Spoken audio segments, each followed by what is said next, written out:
சேவை கூவிடுச்சு இன்னுமா தூக்கம். எனக்கு கண்ணு தெரியாத நாள்ல மட்டும் நல்லா தூங்குவாங்க. இதுவே கண்ணு நல்லா இருந்துதான் நித்தமும் மருமோளே டீ கொண்டா, மருமோளே டிஃபன் என்ன, மருமோளே மதிய சாப்பாடு என்ன கேட்டு கேட்டு உயிர் பாப்பாத்துக்கும்.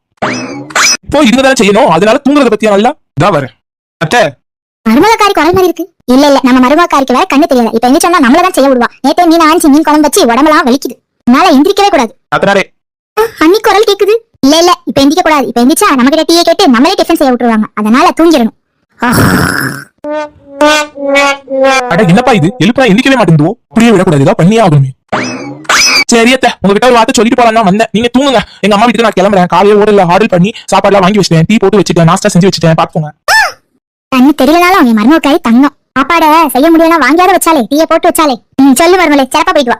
டீ போடல அப்படியே கொண்டு வா மருமலே. டீயா? ஒரு பச்சை தண்ணி கூட அடுப்புல வைக்கல. இப்படி சொன்னாதான் நீங்க எந்திரிப்பீங்கன்னு நான் சொன்னேன். எனக்கு கொண்டு வாங்க போங்க. சொன்னாங்களே கீழே லிங்க் கொடுத்துருக்கோம். அப்படி பாத்துட்டு போங்க சொன்னாங்களே.